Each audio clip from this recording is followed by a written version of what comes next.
Trump پہلا American صدر ہوگا جان ایف کینیڈی کے بعد، جس کو بائی دا وے قتل کر دیا گیا تھا، ابھی تک پتہ نہیں کس نے مارا ہے، اور ایکچولی تو وہ پہلا امریکن صدر ہوگا جو امریکن اسٹیبلشمنٹ کا نمائندہ یا ترجمان نہیں ہے. That's very significant. اور لوگ کہتے تھے، میں یاد ہے جب میں امریکہ پڑھتا تھا اس کو تھا ڈیوڈ راکفیلر، وہ کہتے تھے he is the de facto head of the American establishment, اور اگر وہ پریزیڈنٹ بن جائے تو اس کے لیے ڈیموشن ہوگا کیونکہ وہ اسٹیبلشمنٹ کا ہیڈ ہے. اچھا، کہ وہ اس کے لیے صدر بننا امریکہ کا ایک ڈیموشن ہوگی. یہ بڑا اسٹینڈنگ جوک تھا اس وقت. اچھا، تو آپ یہ کہہ رہے ہیں کہ تو ٹرمپ کے بارے میں کیسے آپ اور ایک اور ٹرمپ کی بہت سپورٹ ہے اس وقت. یہ تو آرٹیفیشلی اس کو بنایا گیا نا، اس کو کریٹ کیا گیا کاملہ، یہ امریکن میڈیا نے، امریکن سسٹم نے، اس کو تو یہ تو فارق ہوگی تھی بالکل ہی، اس میں جان نہیں ہے، یہ تو فلیکی. اچھا نہیں، آپ یہ کہہ رہے ہیں کہ وہ اینٹی اسٹیبلشمنٹ ہے. کون؟ ٹرمپ. او بالکل، ایبسولوٹلی. اس نے تو بےزتی کی تھی امریکن جنرلز کی کہ آپ فیل ہو گئے ہیں افغانستان میں. اس نے سی آئی اے کو کہا کہ آپ نالائق ہیں، آپ نے کیا کیا ہے افغانستان میں. وہ اس کی ایک امریکن پریزیڈنٹ جس کی جرت ہے کہ American military industrial complex. Doctor صاحب، ہم اسٹیبلشمنٹ کی بڑی بات کرتے ہیں پاکستان میں، بلکہ اسٹیبلشمنٹ کا لفظ میں نے کوائن کیا تھا. میں مسلم کا ایڈیٹر تھا، جنرل ضیاء کا دور تھا، میں نے کوائن کر دیا دا اسٹیبلشمنٹ، اور وہ میں ہمیشہ لکھتا تھا، اور وہ میں نے شروع کیا تھا اسٹیبلشمنٹ کا یہ لفظ استعمال کرنا. دا مسلم جب میں ایڈیٹر تھا، آپ دیکھ لیں میری رائٹنگس تھے. اس کے بعد یہ بڑا پھر پاپولر ہو گیا، اب تو خیر ہر ایک کے منہ میں ہے. لیکن ایک بڑا انٹرسٹنگ بات ہوئی ہے، میں بتانا چاہتا ہوں آپ کو، کہ ایک امریکن جرنلسٹ ہے ٹکر کارلسن. اچھا، ہاں، جن پہ بین لگا تھا، پوٹن کا انٹرویو کیا، جیسے آپ کو بھی ایک زمانے میں بین لگا تھا، اس کو بھی لگا تھا، ادھر بھی بین لگتے ہیں. اس کو نکال دیا تھا فاکس نیوز سے. تو اس نے اپنا چینل شروع کر دیا ہے، اور اس نے وہ ایڈوائزر ہے آج کل ٹرمپ کا. ٹرمپ نے پہلے فیصلہ کر رہا تھا کہ ایک کوئی اسٹیبلشمنٹ کا بندہ لے لوں، سینیٹر مارک روبیو ہے جیسے فلوریڈا کا، جو as a vice president candidate, اور جس نے پاکستان کے خلاف لیجسلیشن بھی دی. اس نے فون اس کو کہا کہ یہ نہ کرنا، تم ایسا بندہ، تم پریزیڈنٹ بن جاؤ گے، الیکٹ ہو جاؤ گے، تم بندہ لو تو تمہارے بھی ایکسٹریم ہو، کیونکہ اگر اسٹیبلشمنٹ کا بندہ لو گے تم. ٹکر کارلسن نے کہا، اور جو میں نے نیو یارک ٹائمز میں 17 جولائی کو پڑھا ہے اس کی ایشو، اس نے کہا کہ اگر تم نے لے لیا اسٹیبلشمنٹ کا بندہ، تم الیکشن جیت جاؤ گے، اس کے بعد امریکن ڈیپ اسٹیٹ تمہیں مروا دے گی. They will assassinate you. So then there is establishment and there is deep state. Deep state. Deep state is a state within a state. وہ انویزیبل ہوتی ہے. اسٹیبلشمنٹ ذرا اوپر ہے، اسٹیبلشمنٹ اوپر ہوتی ہے، آپ کو ان کے چہرے بھی نظر آتے ہیں، اس کے ان کے بیک گراؤنڈ. ڈیپ اسٹیٹ ہوتی ہے وہ انویزیبل ہوتی ہے، وہ اصل کام وہ کرتی ہے، اور خاص کر ڈرٹی ٹرکس، کوورٹ آپریشنز، یہ وہ سارا کچھ، اور وہ جو چلاتی ہے اس کے بندے نظر نہیں آئیں گے، کوئی پکڑے بھی نہیں جائیں گے. So you know that's interesting. تو ہی از اینٹی اسٹیبلشمنٹ اور اینٹی ڈیپ اسٹیٹ. کون؟ ٹرمپ تو ڈیپ اسٹیٹ کو اٹیک کرتا ہے اوپنلی. وہ تو اوپنلی کہتا ہے کہ یہ ڈیپ اسٹیٹ میرے خلاف ہے، بلکہ وہ تو کہتا ہے کہ تو اب وائس پریزیڈنٹ کو اس لیے لکھ رہا ہے جو اس سے بھی ایکسٹریم ہے، اس سے بھی ایکسٹریم ہے، تاکہ اگر اسے کچھ ہو تو یہ آ جائے جو اور اینٹائی. اس نے کہا کہ ٹکر کارلسن نے باقاعدہ اسے کہا کہ تمہیں مروا دیں گے آپ کے، اگر اس کو لے کر آئے، اگر جو کیونکہ وہ کہیں گے یہ تو اپنا بندہ آ گیا تو اس کو فارغ کر دو. They will assassinate you. یہ 21ویں صدی میں امریکہ جو سب سے پرانی جمہوریت ہے، میں اس کی بات کر رہا ہوں، تھرڈ ورلڈ کی نہیں بات کر رہا. ہم کہتے ہیں نا اسٹیبلشمنٹ نے یہ کیا، پاکستان میں اسٹیبلشمنٹ نے وہ کیا. Establishment is everywhere doctor صاحب، and there is also a deep state. تو اب وہاں پہ ٹرمپ آ رہا ہے، آپ کہہ رہے ہیں؟ میں تو کہہ رہا ہوں ٹرمپ آ رہا ہے بالکل. اور ڈیپ اسٹیٹ نہیں چاہتی، then what will happen؟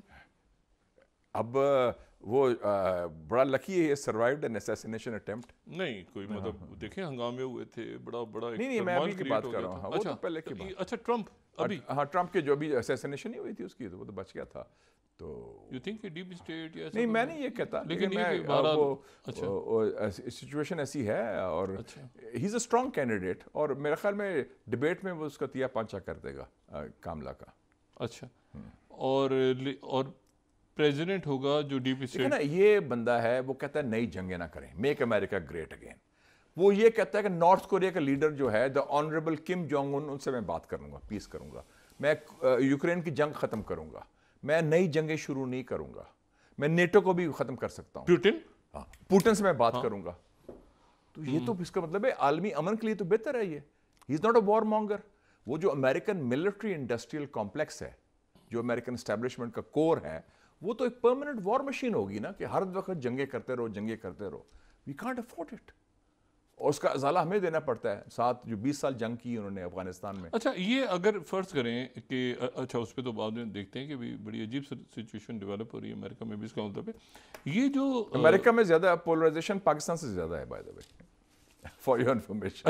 مطلب دو ملکوں کے کمپیریزن ہو رہا ہے. میں کمپیریزن ہو رہا ہوں اور ہمارے پھر بھی نسبتاً سی پیک پر میں 8 لوگوں کو لا سکتا ہوں اور حزب اختلاف اور حزب اقتدار کو, اور وہ گالی گلوچ نہیں ہوتا. مشکل ہے وہاں نہیں ہو سکتا اس سٹیج میں. وہاں اچھا یہ بتائیں کہ یہ آپ نے جو بات کی کہ ایران کا ڈائلاگ کھل رہا ہے, ایران کا بڑا اس وقت. اچھا ویسٹ سے ڈائلاگ کھل رہا ہے لیکن غزہ, لیبنان, وہ چل رہا ہے دونوں, ویسٹ بینک, وہ دونوں ٹریک چل رہے ہیں. ہوتیز یہ کیا یہ ایران نے ایک ان کی بڑی اسٹرینتھ ہے کہ ان کے تناہ ہونے کے باوجود, آئسولیشن کے باوجود, پریشر کے باوجود عراق, سیریا, لبنان, یمن پر ان کا جو اثر ہے وہ کسی اور عرب ملک سے زیادہ ہے اس وقت ایران کا. حالانکہ سارے عرب ملک ہیں, سارے عرب ملک ہیں, ایران کا زیادہ ہے. سو اس کا مطلب ہے ان کی خارجہ پالیسی میں کتنی فلیکسیبلٹی, لچک ہے, اور اس کی کتنے ڈائمنشنز ہے. اور ان کے جو حلیف میں نہ صرف حماس ہے, حزب اللہ جو لبنان میں ہے, ہوتیز جو یمن میں ہے. یہ تو بڑی انہوں نے اپنا انفلوئنس کیا. وہ اسرائیل کی جنگ کو بھی انفلوئنس کر رہے ہیں. وہ نے امریکہ کو عراق سے نکالنے ایس سی او میں آ گیا اور برکس میں آ گیا, ایس سی او میں بھی آ گئے ہیں, برکس میں بھی آ گئے ہیں. اور اب ان کا جو نیا صدر آیا ہے ڈاکٹر مسعود پزیشکیان, جو by the way Turkish speaking ہے, اور وہ ہیلتھ آذربائیجان سے تعلق ٹھیک ہو رہے ہیں. بالکل ایبسولوٹلی.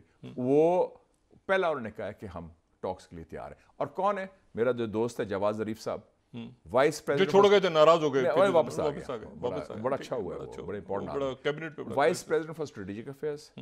اس کا جو اسسٹنٹ تھا عباس ارغچی, وہ جنہوں نے نیگوشیٹ کیا تھا نیوکلیئر ایگریمنٹ امریکہ ساتھ, وہ وزیر خارجہ بن گیا, فارن منسٹر. تو یہ تو بڑی ٹیم, بڑی کلیئر. اور کل جو ریبر سے میٹنگ ہوئی ہے کیبنٹ کی, انہوں نے کہہ دیا کہ جی ہم گرین لائٹ ٹاک سے سٹارٹ کریں فار نیوکلیئر. اچھا نہیں, مجھے آپ یہ بتائیں کہ ایک طرف ہو رہی ہے یہ جینوسائڈ, اور اس کا کوئی سیز فائر بھی نہیں اور یو این بھی نہیں, اور یہ پاز بھی ایسے ہی ہوگا, اور وہ جناب ادھر وہ سیٹلرز پہنچ گئے جناب مسجد اقصیٰ پہ جو ہوا ہے. تو درمیان میں یہ کیسے پاسبل ہوگا؟ یعنی ابھی تو سعودی عربیہ بھی رکا ہوا ہے کہ وہ جو اسرائیل, سعودی عربیہ اور ابراہم ایکارڈز اور وہ سارا بھی رکا ہوا ہے معاملہ. تو ایران کے لیے ایزی ہوگا یو ایس سے بات کرنا ویسٹ سے؟